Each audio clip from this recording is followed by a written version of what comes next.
hermanos, que el Señor no nos usa o no nos dejamos nosotros usar, porque hay veces que nosotros estamos preguntando todo el tiempo ¿por qué? ¿Para qué? ¿Verdad? Cuando los niños ya empiezan a hablar y usted les dice, mami, ¿de dónde no sé qué? Tal cosa. ¿Y por qué? Papi, no sé qué. ¿Pero por qué? ¿Verdad? Y entonces ayer en la tarde venía con mi hija para la casa y me dice, papi, ¿cuándo nos vamos a ir al cielo? Me dice. No sé, hija, un día de estos. ¿Y cómo? ¿Y cómo voy a saber yo el camino? Es que Jesús es el camino. Pero ¿cómo voy a hacer yo para ahí empezar? Y que no sé qué. ¿Pero por qué? ¿Y por qué? ¿Y por qué? ¿Verdad? Y a veces nosotros, hermanos, somos igual con el Señor. A veces nosotros le decimos, Señor, ¿pero por qué tal cosa? Señor, ¿pero por qué? Y Señor, ¿por qué? ¿Y por qué aquí? ¿Por qué allá? ¿Y por qué esto? ¿Por qué el otro? Y a veces nosotros no dejamos que el plan de Dios se cumpla en nosotros, porque a veces queremos tantas explicaciones. Y a veces el Señor quiere más que obedezcas a que te preguntes tantas cosas. Hermano, hay cosas que suceden sin estar preparados. Yo le digo a la gente, ninguno de los que estábamos acá estuvimos listos o preparados para ser padres. Si yo le pregunto a los que estábamos aquí, ¿cuántos estábamos listos para ser padres? Ninguno. ¿Dónde aprendimos a ser papás? Siéndolo. Igualmente cuando nosotros nos casamos, ¿verdad? Lo más importante que la gente piensa es el día de la boda. Y el día de la boda, hermanos, a la verdad no es lo más importante, porque la boda es un momento. Lo más importante es el matrimonio, los años que vamos a vivir juntos, ¿verdad? Entonces, cuando nosotros, hermanos, no estamos acostumbrados a obedecer, y más extrañas órdenes. Por ejemplo, Jesús, hermano, era una persona que mandaba a sus discípulos a hacer cosas muy extrañas, ¿verdad? Y nosotros, hermano, a veces estamos acostumbrados en la iglesia. Y yo le decía ayer a Suseli que la iglesia está tan enfocada en hacer eventos cristianos para cristianos, obvio. Pero la gente, hermano, mire cómo es. Hay iglesias que dicen, hermanos, vamos a tener una campaña por ejemplo, en el Limón, zona 18, en San Pedro de Ayampuco, en San José del Golfo, ¿ok? Y entonces viene alguien y dice, invitemos a las iglesias. Y empiezan a mandar un montón de cartas a un montón de iglesias. Y entonces, cuando la persona, mire cómo miden el éxito de una campaña. Llegaron 100,000 personas. No, tal vez no tantas, llegaron 1,000. Vamos a poner. Ok, pero de esas 1,990 personas son de otras iglesias. Pero estaba lleno. Y entonces la gente dice, fue un éxito. Sí, pero estaban llenos de personas ya cristianas. Y entonces, hermano, es preferible que llegue a una campaña 10 personas que no conozcan al Señor, a que lleguen 100 que ya lo conozcan. Porque la actividad o el plan o la meta de hacer una campaña es alcanzar personas que no conozcan de Jesús. Entonces, por ejemplo, el día de la antorcha, yo me di cuenta, hermanos, que en esa actividad había muchas personas que no eran cristianos, pero que ese es el objetivo, de alcanzarlos a ellos. Y entonces, hermano, cuando Jesús hacía cosas diferentes, Jesús hacía cosas extrañas, por eso tenía resultados distintos a los que todo el mundo tenía. Y quiero que me acompañes a una situación que Jesús tiene ahí, donde yo le decía ayer al Señor, que si tú me lo hubieras puesto a hacer a mí, no sé qué hubiera pasado. Quiero que vayamos al libro de Lucas, capítulo 22. Mira lo que pasa en Lucas, capítulo número 22. Entonces, hermanos, nosotros como cristianos, a veces nos encerramos tanto en tantas cosas, porque así fue como nos lo enseñaron. Y realmente, hermanos, como les decía el domingo pasado, que hubo más presencia, ¿verdad? Que tardamos casi 2 horas estando en adoración, pero que nosotros no podemos venir y acostumbrarnos a un programa de un servicio. Yo le decía a la gente, muchas veces el servicio, las costumbres que nosotros hoy tenemos o que la gente tenía, fueron heredadas de algún misionero, fueron heredadas de alguien que así puso el orden y que así creemos nosotros que es lo correcto. Pero mira, por ejemplo, Lucas capítulo 22, verso número... Lucas 22, 7 al 13. Yo cuando leía esto, hermanos, me daba risa, me daba gracia, porque de verdad digo yo, qué extraño lo que Jesús le pidió. Mire, 22:7, cuando llegó el día de la fiesta de los panes sin levadura, que es cuando se mata el cordero para la cena de la Pascua, Jesús llamó a Pedro y a Juan y les dijo: vayan y preparen la cena de la Pascua. Ahora bien, llamó a Pedro y llamó a Juan, ¿verdad? Y para lo que vamos a ver más adelante, necesito que entendamos todo el contexto de lo que está pasando ahí. Pedro era una persona que siempre andaba armada. Pedro era una persona que, si hoy hubiera sido pastor, cargaría su escuadra. En aquel tiempo cargaba su espada, cargaba su machete. Pedro era una persona que era volada de carácter. Ese Pedro era bravo. Era tipo mi hijo, toro bravo. Era bravísimo.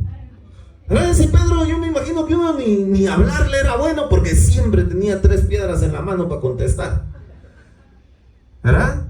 Y entonces era tosco, era una persona muy ruda. O sea, su aspecto, solo con verle el gran machete, ¿verdad?, la gran espada, ya era una persona que yo me imagino que infundía como miedo, que infundía respeto. Y entonces llama a Juan, que es como lo opuesto a Pedro, porque dice que Pedro era, ¿verdad?, el discípulo amado, era el que recostaba su cabeza sobre el pecho de Jesús. Imagínate cómo trataba Jesús a Juan, ¿verdad? Que Juan venía y se acostaba sobre el pecho de Jesús, y Jesús se ponía a hacerle piojito, ¿verdad? ¿Cuántos de aquí ahorita están ahí que su esposa les haga piojito? Ellos le preguntaron: ¿dónde quieres que la preparemos? Verso 10. Jesús le respondió, y ahí empieza lo interesante. Yo cuando empecé a imaginarme la cosa, dije: oh, wow. Ellos, y a la entrada de la ciudad, Jesús les respondió: vayan a Jerusalén, y a la entrada de la ciudad verán a un hombre que lleva un jarrón de agua. Síganlo por toda la ciudad hasta la casa donde entre. Y aquí, hermano, es donde te digo que empieza lo interesante, porque aquí Jesús les da una orden un poco extraña, y te voy a decir por qué. En la cultura judía o en la cultura de Israel, solo las mujeres llevaban cántaros de agua, no los hombres. Entonces, por ejemplo, imagínate tú, y ahorita vamos a leer otros versículos donde se menciona que esa costumbre era solo para mujeres.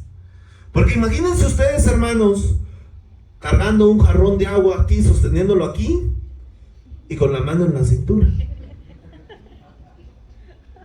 ¿Ustedes se imaginan eso?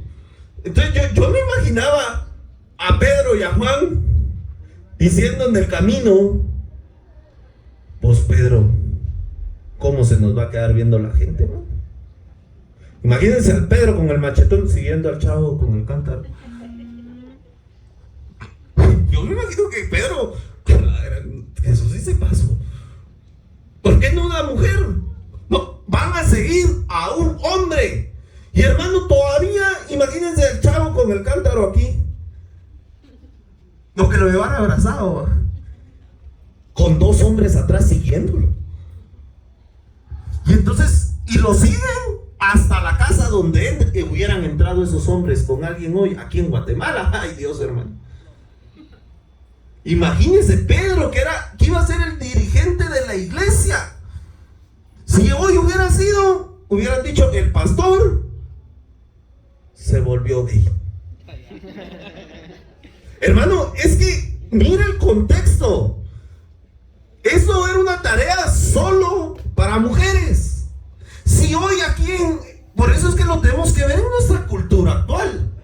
Si vemos a alguien haciendo algo que es solo para mujeres, ¿cómo lo va a ver usted? Raro. Lo va a ver así como extraño. Y todavía, hermano, imagínense que le digan a uno y lo vas a seguir por toda la ciudad. Y a la casa donde él entras con él. Y Pedro, o sea, siendo Pedro como era. Y no que tan machito, pues. Y mira, iba atrás del chavo con el cántaro con agua. Y entonces quiero que vayamos, pero si tiene un separador, déjalo ahí porque vamos a regresar ahí. Pero por eso quiero que entremos en el contexto. Quiero que vayamos al libro de Génesis, capítulo 24, versículo número 11. Génesis 24, 11. Mira lo que está pasando, porque esta es una costumbre solo para mujeres. Génesis 24, 11. Mira lo que dice ahí. Dice, ya lo tenemos. Dice, caía la tarde cuando el mayordomo hizo descansar a los camellos cerca del pozo que está fuera del pueblo.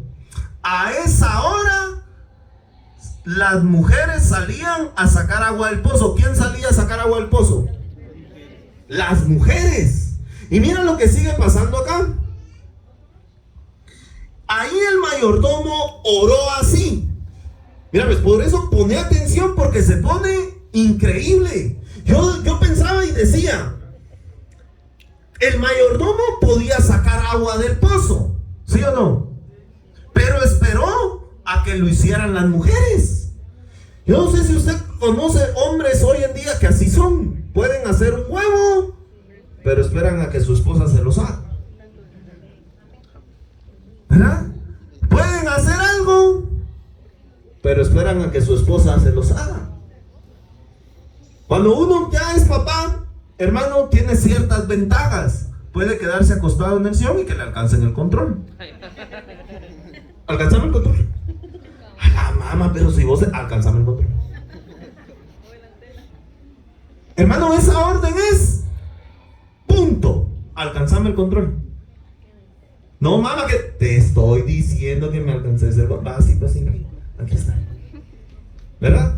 Y entonces, hermano, por eso es que le digo que tenemos que traer este contexto, porque es importante. Caía la tarde cuando el mayordomo hizo descansar a los camellos cerca del pozo que está fuera del pueblo. A esa hora las mujeres salían a sacar agua del pozo.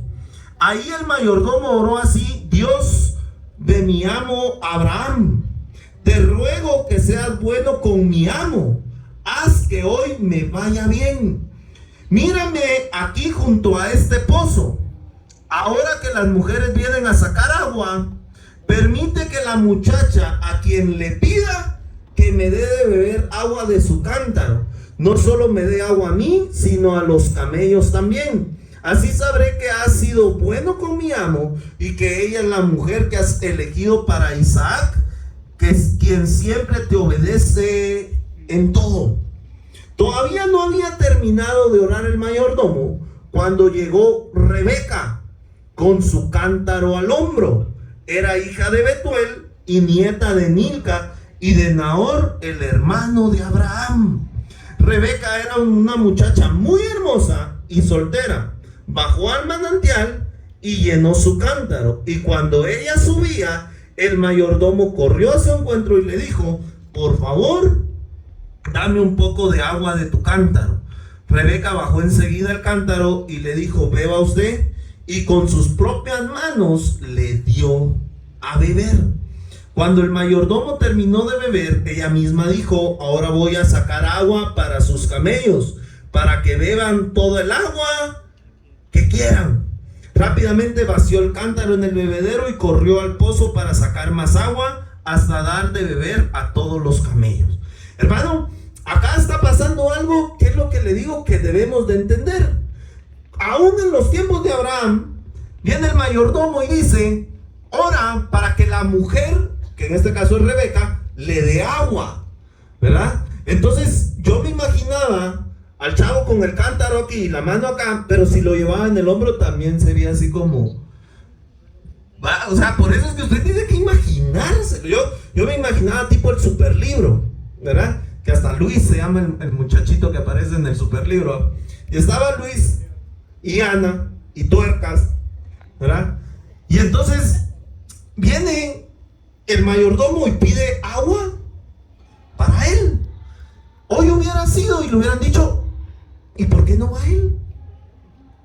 No, mala onda. Hace que la mujer vaya y regrese.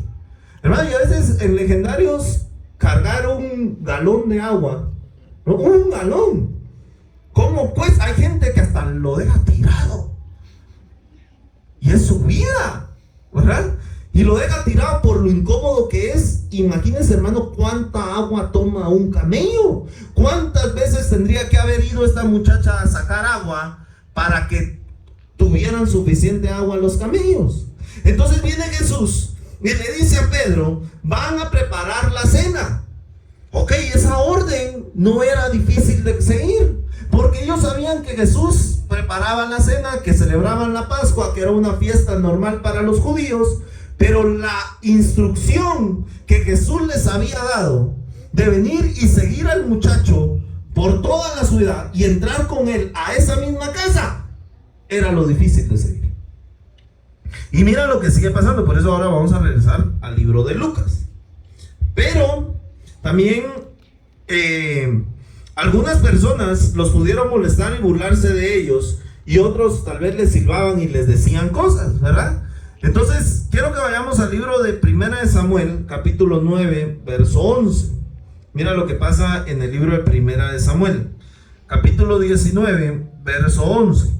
Porque es lo que te digo, que quiero que quede bien claro. Mira lo que pasa ahí. Entonces Saúl ordenó a algunos de sus hombres que rodearan la casa de David.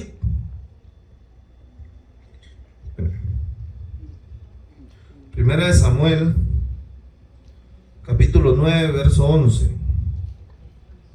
Está leyendo el 19. 9, verso 11. Dice la palabra del Señor así. Saúl y su sirviente empezaron a subir el cerro para llegar a donde estaba el vidente. Cuando se acercaron al pueblo, se encontraron con unas muchachas que iban a sacar agua del pozo y les preguntaron, ¿es aquí donde vive el vidente? Y ellas le contestaron, sí, acaba de llegar al pueblo para presentar en el santuario del cerro los animales que se van a ofrendar a Dios. En cuanto entren al pueblo, lo verán dirigirse allá para bendecir esos animales. La gente y sus invitados no empezarán a comer de los animales sacrificados hasta que Él los bendiga. Vayan rápido y podrán verlo, ¿verdad? Entonces venían unas muchachas que venían de sacar agua. Cuando Jesús le habla a la mujer samaritana, ¿qué estaba haciendo la mujer samaritana? No fue Jesús a sacar el agua. Hermanos, imagínense, ellos venían a Jesús y le dicen, sigan a un hombre que trae un cántaro. Pero Jesús, cuando le habla a la mujer samaritana, era una mujer. Por eso, hermanos, es que nosotros tenemos que aprender a obedecer, aunque no entendamos las instrucciones. Hay veces que Dios te va a mandar a hacer cosas que tú no vas a entender. Hay veces que tus papás te van a dar una instrucción que tal vez tú no entendas ahora, pero podés entender más adelante. Pero cuando tú empezás a obedecer, empezás a tener bendición sobre tu vida. Por ejemplo, hay veces que nosotros le decimos a nuestros hijos o a las personas, le digo yo, estudie, métase a estudiar, gradúese a la universidad. Y hay gente que me dice, pastor, no tendrá trabajo. ¿De qué? De lo que sea. Yo quiero trabajar de lo que sea, pero no quiere estudiar. Entonces le digo yo, ¿cómo querés trabajar de lo que sea, pero no querés estudiar? Si es más fácil estudiar que trabajar de lo que sea.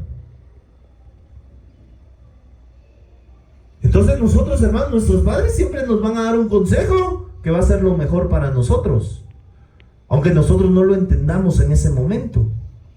Y entonces Jesús viene y le dice a Juan y le dice a Pedro que sigan a un hombre, y ellos, hermanos, tal vez no entendían la forma, como les decía, de ser de Pedro, y con esta orden tal vez se sintieron humillados de estar siguiendo por toda la ciudad a un hombre con un cántaro. Pero lo que el Señor quería era que murieran a su carne y aprendieran a obedecer, porque todo es cuestión de obediencia. Si aprendes a obedecer a quienes ves, el Espíritu Santo podrá confiar tu unción en ti. ¿Por qué? Porque la unción de Él, si nosotros no aprendemos a obedecer a la gente que nosotros vemos, muy difícilmente vamos a obedecer las instrucciones de alguien que no podemos ver. Si nosotros como hijos a veces nos cuesta seguir las instrucciones de nuestro padre o de nuestra madre terrenal, ¿cuánto más nos puede costar la instrucción a seguir de alguien que no estamos viendo? Por eso, hermanos, es que entra mucha duda en nuestro corazón del llamado de Dios, de la instrucción que Dios te ha dado. Yo siempre le digo a las personas, nosotros, hermanos, tenemos dones, tenemos talentos, tenemos cosas que las podemos poner al servicio de Dios, pero si tú no estás poniendo esa habilidad, ese don, ese talento, Dios te lo va a demandar, porque Dios te lo entregó por un propósito. Y nadie ni nada tiene autoridad para poder quitarte lo que Dios ya te dio. Lo que Dios ya te dio no te lo va a quitar jamás, porque el don que Dios puso en ti es un don irrevocable. Amén. Si tú tienes algo de parte de Dios, aunque te pongan, aunque te quiten, aunque te agaches, lo que es para ti va a venir para ti y nadie te lo va a poder quitar jamás. Porque Dios ya lo dijo en los cielos, porque Dios ya te lo dio, porque Dios ya te lo concedió. Entonces, hermano, hay situaciones en la iglesia, hay situaciones que cuando nosotros venimos a servir, que hay veces que nosotros decimos: Señor, yo quiero que tú me uses para predicar tu palabra, para estar en un escenario, para estar en una plataforma. Pero por ejemplo ayer, hermanos, que estábamos bajo el agua lavando carros, y el agua, no sé por qué ayer, pero la lluvia estaba más fría de lo de costumbre. ¿Verdad? Mira, hermano, yo me he mojado infinidad de veces. ¿Verdad? He estado pero ayer el agua estaba bien fría, la de la lluvia. Cuando estábamos lavando, decían: ¿pero por qué estará tan fría el agua? Señor, no, se te arruinó el calentador en el cielo. Bueno, un poquito más, nos vamos a mojar, pero no tan frío. Y hay instrucciones que tenés que seguir de parte de Dios, que a veces el Señor te va a poner en lo más bajo para llevarte a lo más alto. Porque cuando estés en lo alto te vas a recordar de tu proceso y te vas a recordar de las personas que están pasando ese proceso. Por eso es que el Señor, es necesario que nosotros seamos pasados por muchas situaciones para poder aprender a lo que Dios tiene para nosotros. Así como por ejemplo José, ¿verdad? Para llegar a ser el segundo a Faraón, tuvo que ser esclavo, fue vendido y puso un montón de situaciones en su vida para que él pudiera aprender que cuando estuviera en una posición más alta, se acordara de los que tenían una posición más baja, porque de ahí venía él. No importa de dónde tú vengas, lo que importa es a dónde Dios te va a llevar. No importa lo que tú hayas pasado antes, eso a nadie le importa. Hay un dicho que dice que Dios perdona, pero la gente no olvida. Pero no importa que la gente no olvide.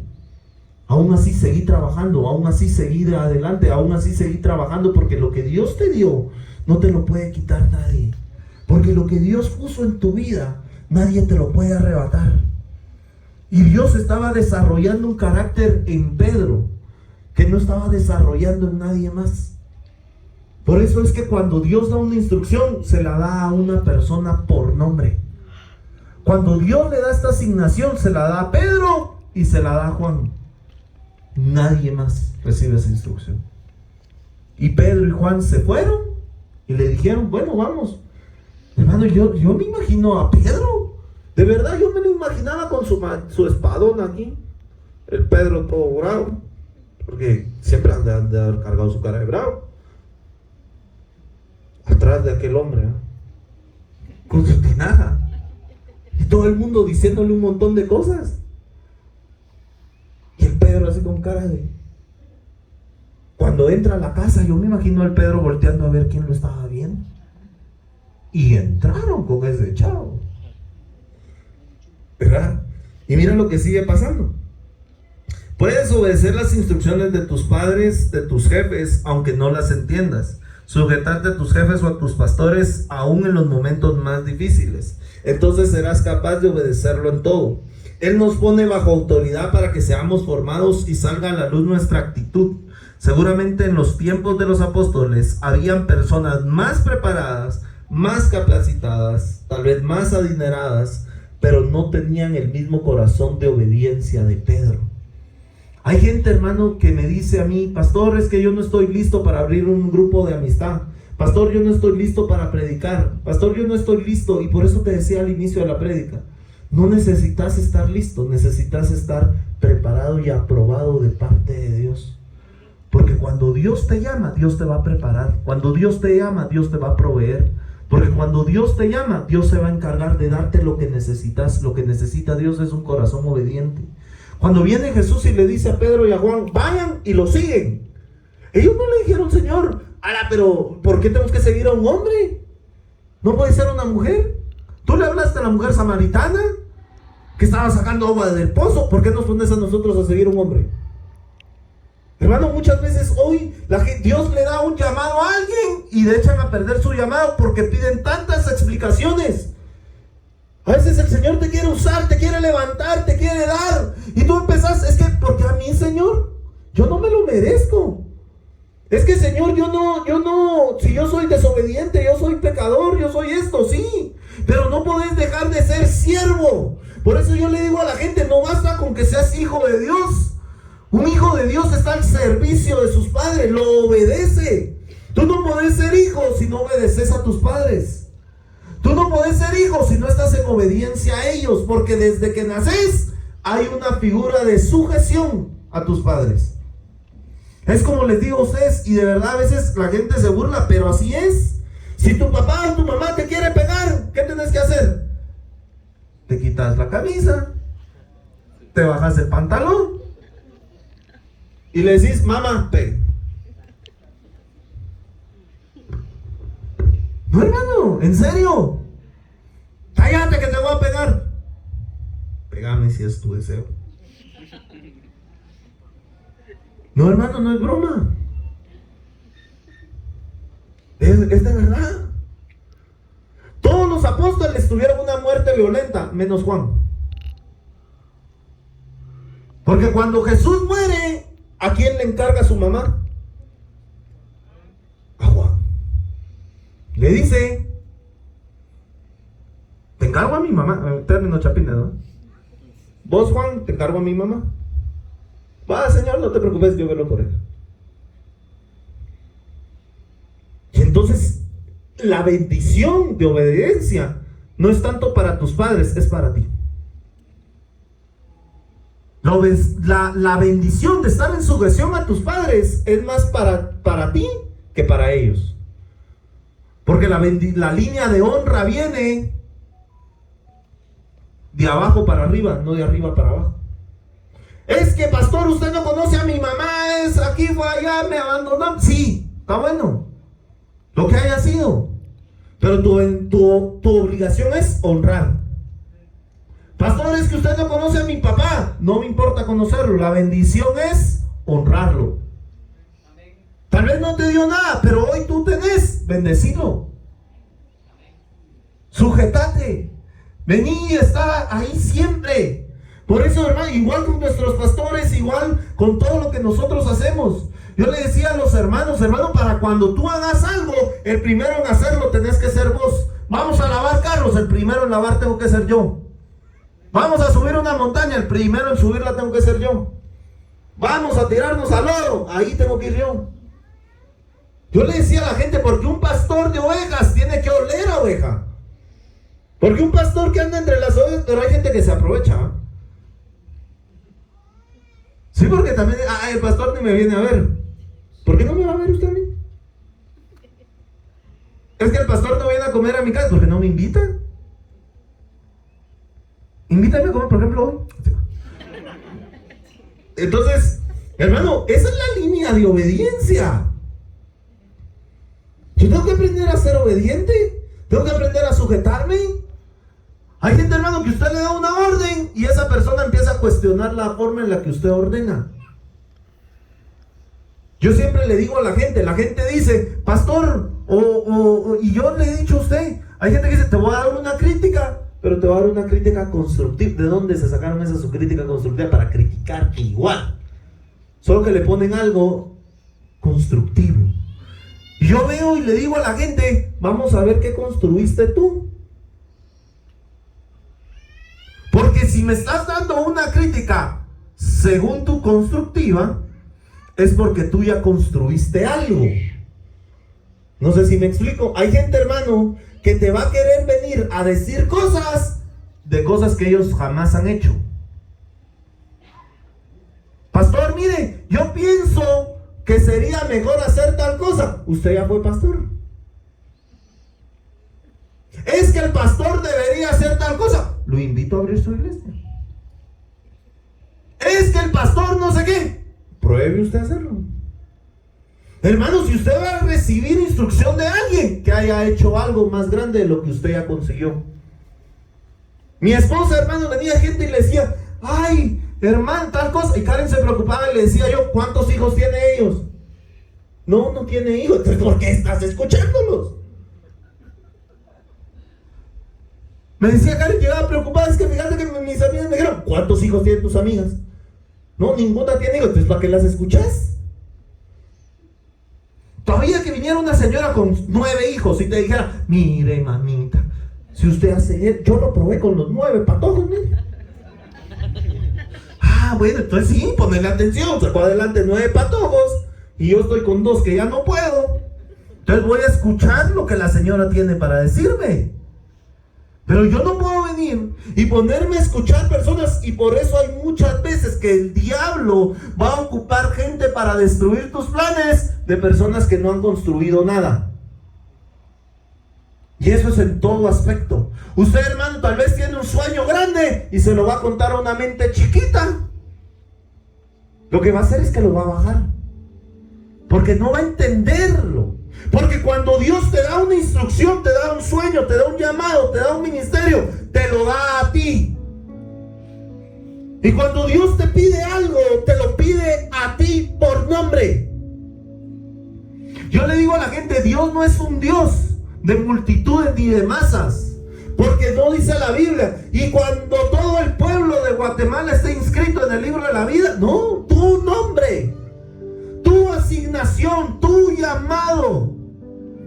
Por eso yo le digo a las personas, tú preocupate en hacer lo que Dios te puso a hacer.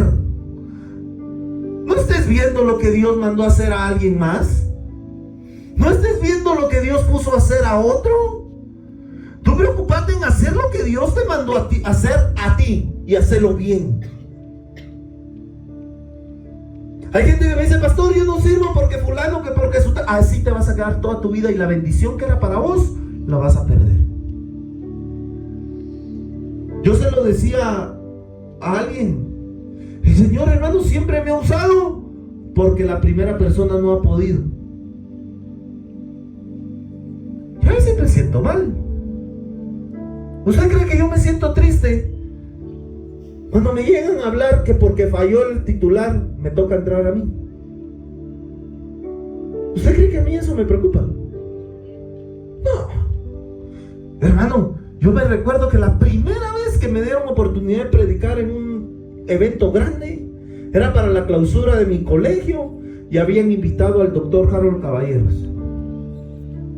Yo me recuerdo que estaba como en tercero básico, creo que estaba, o en sexto primaria, algo así, pero era una graduación.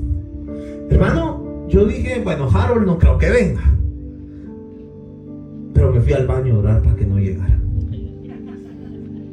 Padre, que no venga, Señor. Él tiene lugares más importantes y grandes que predicar. Para mí esto es un privilegio.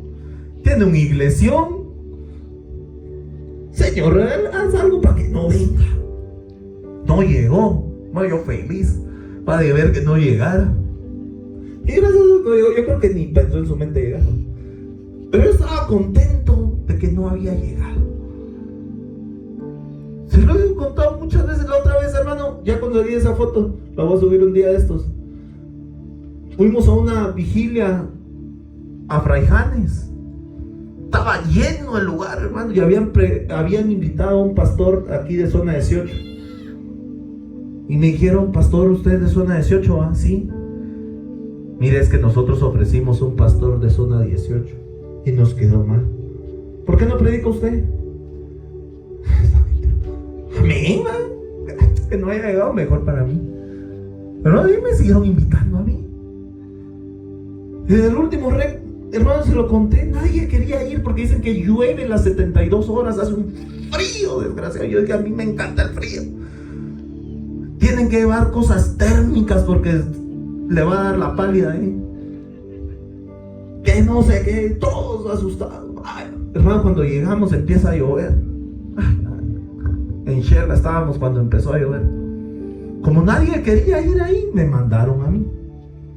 Porque el que estaba para ir ahí no quiso. Entonces, mandemos al pastor Palencia.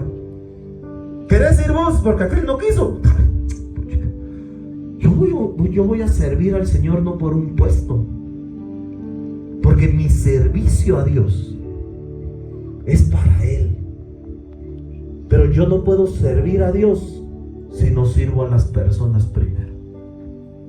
Vos no podés servir a Dios si no servís a la gente.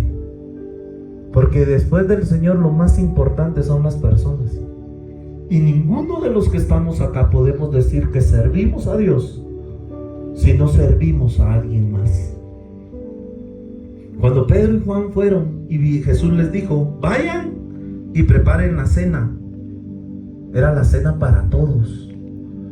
Y Pedro y Juan no dijo: Señor, ¿y por qué solo nosotros dos tenemos que prepararle la cena a todos? Y mira lo que sigue pasando en Lucas 22. Mira lo que pasa.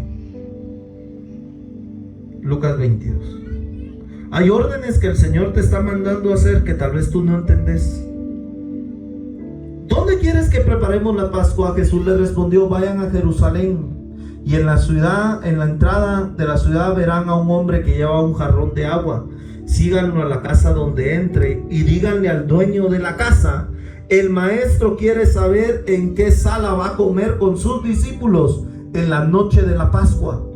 Él les mostrará una sala grande y arreglada en el piso de arriba.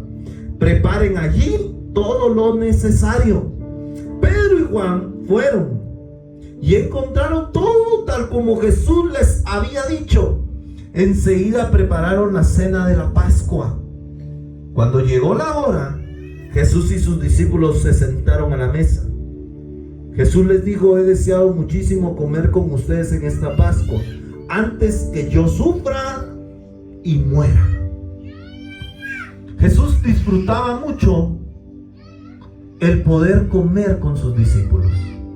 Jesús amaba mucho el poder comer con las personas.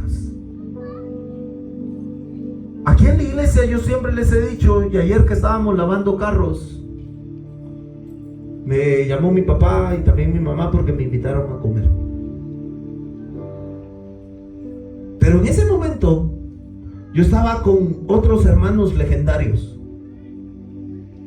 Yo le dije: mamá, vos sabés que si yo voy a comer hoy a tu casa, me los tendría que llevar a todos para allá, porque lo que yo como, comen todos. Y pusimos un agua y ahí habían unas hermanas que no estaban haciendo mayor cosa. Y fueron a comprar cebolla, fueron a comprar cilantro, fueron a comprar un montón de cosas. Yo compré una caja de sopas instantáneas. Y les dije: todos vamos a almorzar. Y todos vamos a almorzar lo mismo. Y todos vamos a tomar lo mismo. Con unos tenedores que parecía que estábamos jugando a la comidita. Pero cuando Jesús se juntaba con sus discípulos, comían lo mismo todos.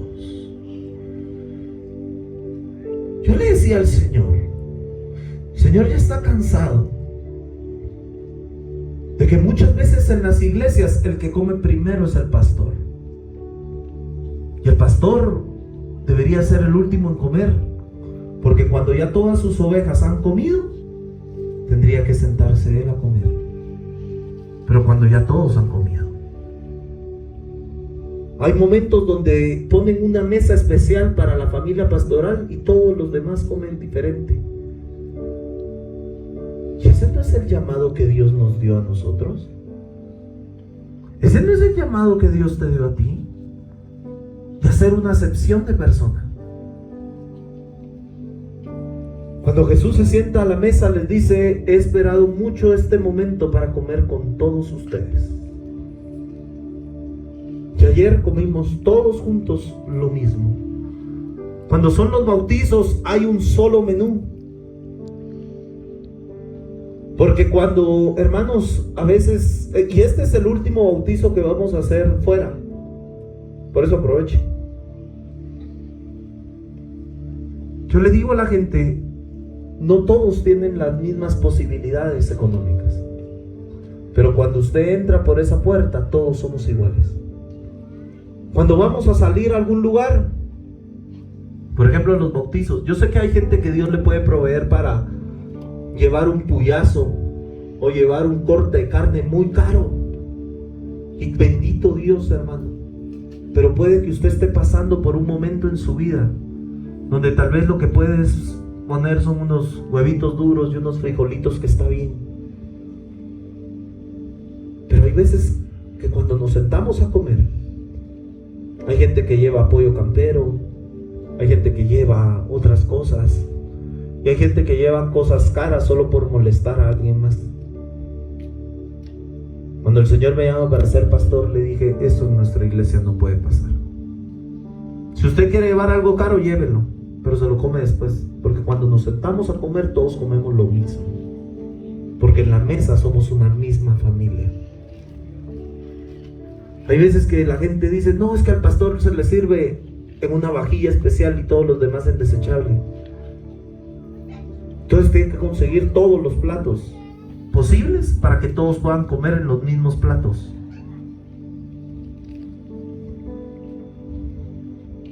Mira lo que pasa nuevamente. Eso era porque Jesús ya iba.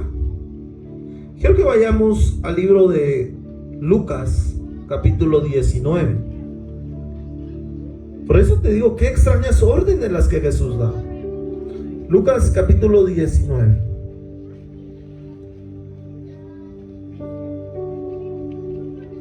¿Tú te imaginas a ellos haciendo eso? Lucas 19, 29.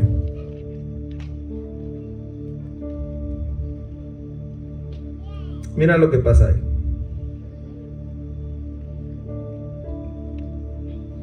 Jesús terminó de hablar y siguió su camino hacia Jerusalén.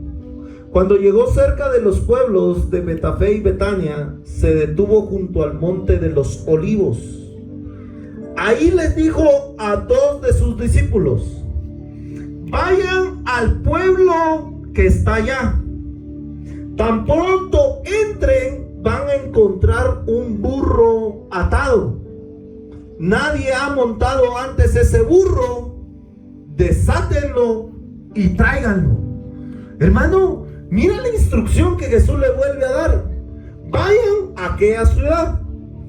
Cuando entren a ese pueblo, van a encontrar un burro que nadie se ha montado nunca en ese burro.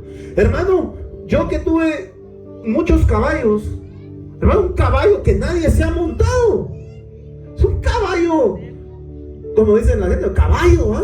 O sea, hermano, ese es un caballo arisco, es un caballo que no se deja tocar, que no se deja, si nadie se ha montado en él.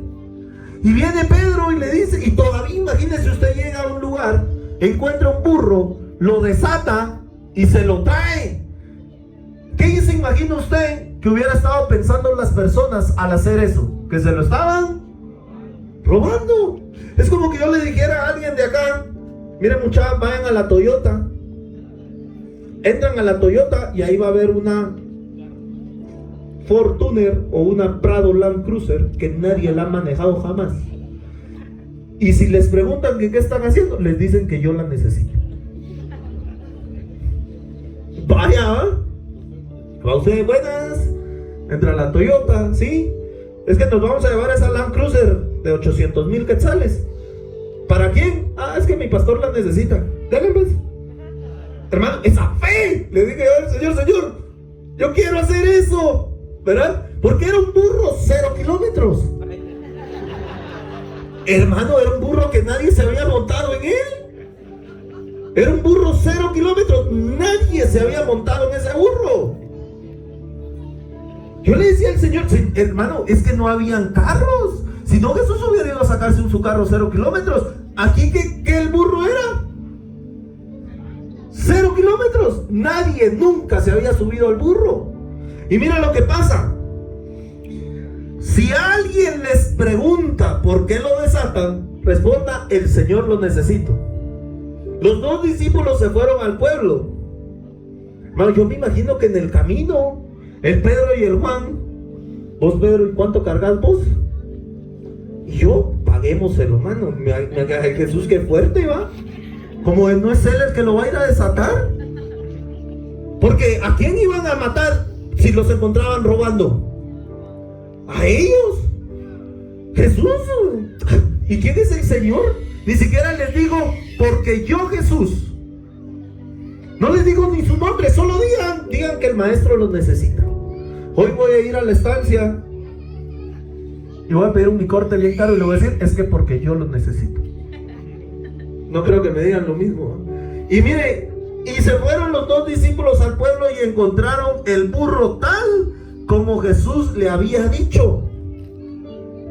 Cuando estaban desatándolo los dueños, hermano, Jesús no les había dicho que ese burro tenía dueño. Solo les digo, por si alguien les pregunta, porque la gente chute, ustedes digan que el maestro lo necesita. Y yo me imagino la cara de esos apóstoles, hermano. ¿Desatalo vos? ¿Por qué yo? Vos, Pedro, desatalo vos, man. Vos cargas espadas, se te van en contra de vos, te podés defender. ¿Ah? Yo hubiera sido el apóstol, le hubiera dicho: yo no lo desato, si querés yo te miro. Te echo aguas, cabal, bueno, en Guatemala. Pachame vos aguas, pues, si vos lo desatás. Va, órale. Y empieza el Pedro a desatar el burro, y cuando lo está desatando, llegan los dueños. A la gran, dice, no va. Y miren lo que pasa. Hermanos, por favor. Dice: nadie ha montado antes ese burro, desátenlo y tráiganlo. Si alguien les pregunta por qué lo desatan, responda: el Señor lo necesita. Los 2 discípulos fueron al pueblo y encontraron al burro. Cuando estaban desatando, los dueños le preguntaron: ¿por qué desatan el burro? Ellos contestaron: el Señor lo necesita. Luego se llevaron el burro, pusieron sus mantos sobre él y ayudaron a Jesús para que se montara. Jesús se dirigió a Jerusalén y muchas personas empezaron a extender sus mantos en el camino por donde él iba a pasar. Ellos agarraron el burro, lo desataron y se lo llevaron. El Pedro no se quedó a preguntarle: disculpe, ¿será que me lo puedo llevar? El maestro lo necesita y yo me lo llevo porque así lo dijo Jesús. Yo me imagino al Pedro, manda un apóstol, un discípulo así necesita uno para ir a traer un carro a la Toyota. Mira, pero no se lo... mire cómo me lo llevo. Y ellos sabían que no se podían montar al burro porque nadie se había montado en él. Ni ninguna persona con sus 5 cabales se va a montar sobre un animal que nadie lo había montado primero. Jesús iba porque Jesús sale y era Jesús. Pero Pedro venía y desata el burro. Y mira lo que sigue pasando. Mateo capítulo 17, verso 24. Y con esta me despido. Mateo.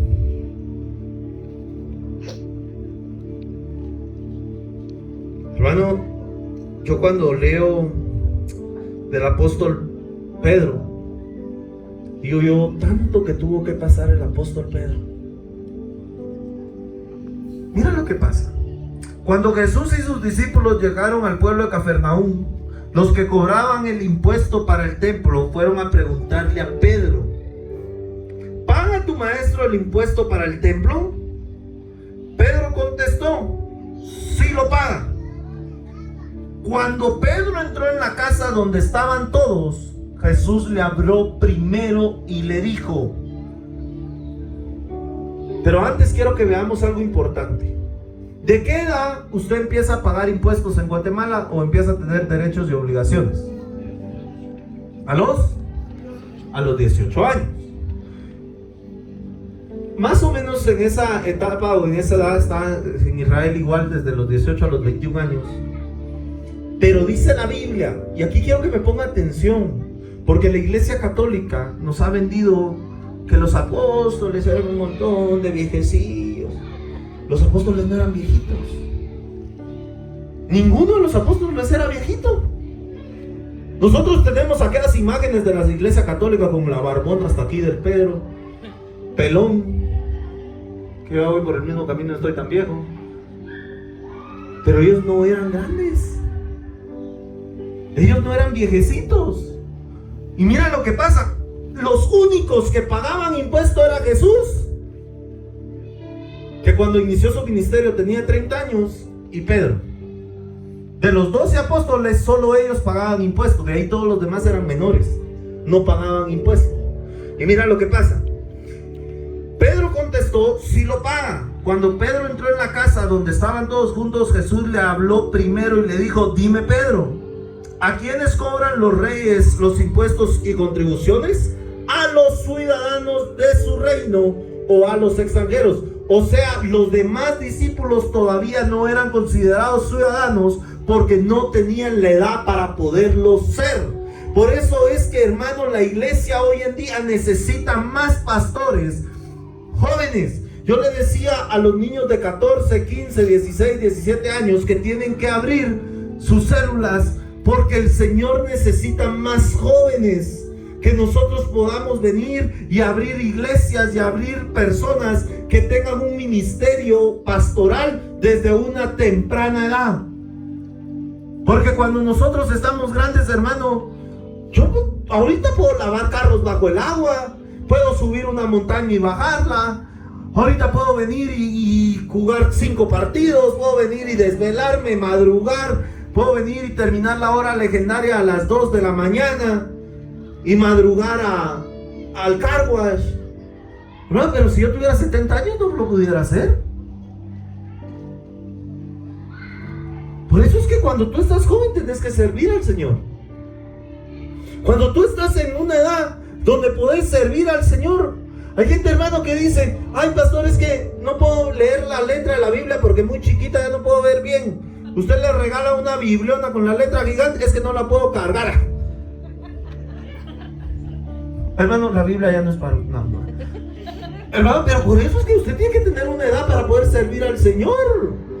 Por eso es que cuando su hijo o su hija, por muy pequeño que sea, pónganlo a servir al Señor, porque es la edad adecuada para poderlo hacer. Pero mira lo que sigue diciendo. Pedro contestó: a los extranjeros. Jesús le dijo: entonces los ciudadanos del reino no tienen por qué pagar impuestos. Sin embargo, para que estos cobradores no se enojen, ve al mar y echa tu anzuelo. Hermano, ¿cómo pescaba Pedro? Cuando Jesús llama a Pedro, dice que Pedro dejando sus redes. Hermano, Pedro era un pescador de redes, no de anzuelo. Pedro llegaba a un lugar y tiraba la red y sacaba cientos de peces. Pero Jesús viene y le dice: Pedro, saca tu anzuelo y vas a pescar. Hermano, ¿cómo cree que se siente Pedro que un carpintero le diga cómo pescar? Fuera hoy, ¿y vos qué sabes de pesca? ¿Y el pastor qué sabe de pescar si nunca ha ido a pescar? Y Jesús le dice: saca tu anzuelo. Quiere decir que Pedro siempre andaba preparado. En el bus, hermano, yo siempre cargo una estufa de las del REC. Por si nos ataca el hambre, tenemos donde cocinar, ¿verdad? Pero digo a la gente, aunque sea calentamos agua y comemos sopa. Hermano, y el Pedro siempre andaba cargando su anzuelo, por si les tocaba almorzar o cenar. Y viene Jesús y le dice: Pedro, saca tu anzuelo y anda a pescar. Y mire todavía la instrucción que le da. Y le dice: sin embargo, ábrele la boca al primer pez que saques, y ahí encontrarás una moneda. Toma ese dinero y paga mi impuesto y el tuyo. Hermano, imagínese a Pedro decir: bueno, pongo la carnada. ¿Cómo va a morder el pez la carnada si lleva una moneda de oro en la boca? Técnicamente era imposible. Pero Pedro, hermanos, imagínense toda la gente. Pedro era un empresario. Pedro tenía trabajadores a su cargo. Y Jesús viene y lo manda a pescar con un anzuelo. Hermano, ¿cuántos de ustedes han ido a pescar con anzuelo alguna vez en su vida? Hermano, lo más aburrido que pueda haber. No sé qué día andábamos en un lugar y me dicen: pastor, dale pa. Como a la media hora. Ahí cargamos sardinas, ¿no? Hermano, imagínense el Pedro con su... Vos, Pedro, ¿y vos no pescabas antes con redes? Cállate. Vos, Pedro, ¿y qué estás haciendo ahí parado? Estoy pescando. ¿Y qué vas a pescar? Un pez que tiene la boca llena. ¿Cómo vas a creer que va a morder el anzuelo si trae una ficha, diríamos aquí en Guate? Si trae una ficha en la boca, no puede morder el anzuelo. Jamás vas a sacar un pez. Y viene Pedro y saca el anzuelo. Y cuando saca el pez, pues yo me imagino a toda la gente queriendo ver. Y saca la moneda y la paga. Hay muchas situaciones en tu vida que no vas a entender, que no vas a comprender. Hay gente que me dice: pastor, es que la persona con la que yo estaba no era el esposo que Dios quería para mí, pero ya es tu esposo. Y ya no hay otro esposo más que el que tenés. Ya no hay otra esposa más que la que tenés. Cuando Dios te da un ministerio, te lo dio a ti, te lo encargó a ti, no se lo encargó a nadie más. Por eso tenés que cuidar de lo que Dios puso en tus manos. Esta mañana el Señor me decía: debemos de aprender a seguir órdenes aunque sean extrañas, porque el Señor te está llamando. Hay veces que Dios nos permite situaciones en nuestra vida, pero Él siempre tiene el control. Yo no sé esta mañana cómo tú te sientes, pero aquí hay gente que danza, que canta, que toca, que ministra, que predica. Y es tiempo que te empeces a levantar y empeces a hacerlo. Hermano, el servir a Dios muchas veces cuesta. Y no es siempre lo que nosotros imaginamos o queremos. Ayer, hermano, antes de que lloviera, estaba haciendo un calor espantoso. Y nosotros estábamos dentro del bus limpiando. Y yo miro a Brian chorreando sudor, ¿no? Miro a Davis, a Joel, todos, hermanos, estábamos adentro del bus con un calor espantoso, para que ustedes vengan a la iglesia en un bus limpio. Como dijo Bukele, si ya cumplimos nosotros con limpiar, cumple usted con no ensuciar. Hermano, si va a cambiar pañales, llévese el pañal. Si va a comer, llévese la comida. Si va, hermano, y muchos de los que viajan ahí son legendarios. Saben que la basura forma parte. Muy bien. Hermano, si nosotros venimos y limpiamos, cumple usted con no ensuciar. Pero yo le decía al Señor hoy, esta mañana: Padre, hay instrucciones que tú nos das que aunque nosotros no las entendamos, las debemos de cumplir, porque estamos a tu servicio. Cuando tú le dices al Señor que te use, déjalo que te use donde Dios quiera usarte primero. Y aún hay más bendición donde sirvas a Dios donde no querés, para que Dios te use donde tú anhelas que servirlo. Hay momentos, hermano, como te digo ayer, nuestro REC empezó ayer. no son 72 horas, empezó ayer. ¿Por qué? Porque tal vez a mí me gusta servir a Dios predicando, pero muchas veces nos toca mojarnos, nos toca desvelarnos, nos toca aguantar hambre. Pero ahí hay bendición de parte de Dios.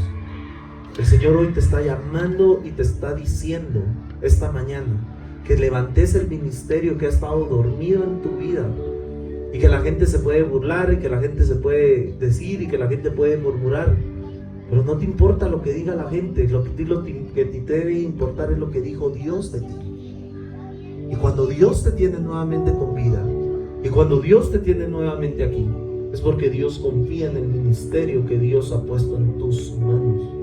Recuerda que la prioridad es tu ministerio, no es tu trabajo, no es tu casa, tu familia. Tu ministerio principal es servir y obedecer la voz de Dios siempre. La voz de Dios es aquella voz que te está diciendo que hagas su obra. La voz de Dios es la que te está diciendo que lo sirvas. La voz de Dios es que te está diciendo que te levantes.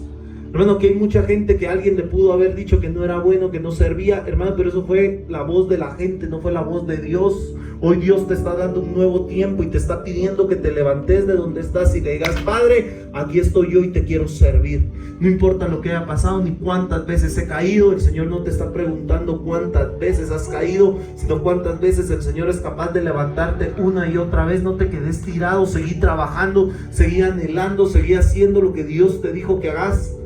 Yo no sé esta mañana cuántos de ustedes quieren venir y levantarse y decirle: Padre, yo quiero que me uses. Y yo quiero estar a tu servicio. Porque hoy en día hay tanta iglesia, hay tanto pueblo, pero tan poco servidor. El día de ayer yo iba, hermanos, para Pinares temprano, y nos encontramos. Iba con la hermana Jamie, con mis hijos, y le digo yo a la hermana Jamie: ¿cómo es posible que un partido político tape la calle principal de San Rafael? Enfrente y en medio de 200 iglesias que hay entre el cruce de la Alameda y la bajada de Pinares. Hay como 20 iglesias. Y ninguna lo haya tapado antes para glorificar y servir el nombre del Señor. Hermanos, para febrero nosotros queremos hacer un desmadre, ¿verdad? Y vamos a hacer algo grande, grande, grande. Me decía alguien: mira que va a haber un concierto de no sé quién y cobran 100 quetzales. Yo le digo: ¿y la gente que no tiene? Y quieren ser bendecidos, que consigan. Hermano, pero si tiene 4 hijos y él y su esposa son 600. Yo le decía al Señor: ¿cómo es posible que dentro de la iglesia hayan entradas VIP y entradas normales si todos somos hermanos y valemos la sangre del Cordero? No podemos hacer esa acepción de personas. Por eso, hermanos, es que hoy nos vamos a levantar y necesitamos una iglesia de obreros. No solo una iglesia de hermanos que vengan a calentar, y se vengan a dormir todo el servicio, como sucede. Hermano, necesitamos personas que sirvan al Señor. Hermano, usted tiene que luchar contra el sueño, no acomodarse. No, de veras. ¿Qué onda? Hermanos, y servir al Señor no es solo venir y decir: yo lo quiero servir. ¿Cuántos quieren servir? Amén. ¿Cuántos quieren hacer? Amén. No, necesitamos una iglesia de siervos, no solo de hijos. No basta con que seas un hijo, basta con que seas un siervo. Cuando los apóstoles se presentan, dice: siervos inútiles somos. Hermano, todos nosotros servimos a Dios y lo amamos. Pero si tú amas al Señor, serví a las personas. Si tú amas al Señor, serví a alguien más. Si tú amas al Señor, empezá a servir a alguien más. Amén. Ponete de pie, vamos a orar para poder servir al Señor de una manera mucho mejor. Yo no sé esta mañana cuántos de aquí quieren empezar a servir. Donde quiera que tú empeces a servir, donde quiera que sea tu ministerio, empezá a servir. Empezá a servir, empezá a servir, empezá a servir. Hermano, todos los que estamos acá tenemos que servir al Señor, todos. No puede haber alguien que no sirva al Señor. ¿Cuántos quieren ir a traer una camioneta a la Toyota? ¿Verdad? ¿No? Todos los que estamos aquí tenemos que servir. Yo ayer tuve el privilegio, como les digo, de ver a personas que no había visto servir antes. Tuve el privilegio de estar con personas, hermano, desde que llegamos hasta que nos fuimos, de que nos mojamos, de que aguantamos hambre. No, eso no aguantamos, ¿no? Pero sí frío, sí agua, muchas cosas. ¿Y sabes algo? Es para servir a alguien más. Yo le decía a alguien, es para que nosotros podamos ver la vida de muchos hombres transformados y cambiados por el poder del Espíritu Santo. Cierra tus ojos, vamos a orar, levanta tus manos. Padre, que los ministerios que estaban dormidos se levanten en el nombre de Jesús. Que los ministerios, Señor, que estaban estancados empiecen a moverse en el nombre poderoso de Jesús. Que todos los ministerios, funciones que hay hoy representadas acá, evangelistas, pastores, ministros de alabanza, puedan reactivar, Señor, sus ministerios en el nombre poderoso de Jesús. Que la bendición del Padre, Señor, esté sobre nosotros y que tu Espíritu se manifieste, Señor. Que seamos una iglesia de obreros, que seamos una iglesia de siervos, Señor. Que no seamos solo una iglesia, Padre, de personas que nos venimos a sentar domingo a domingo. Que seamos una iglesia de personas que activen en el nombre de Jesús. Y que sirvamos todos juntos.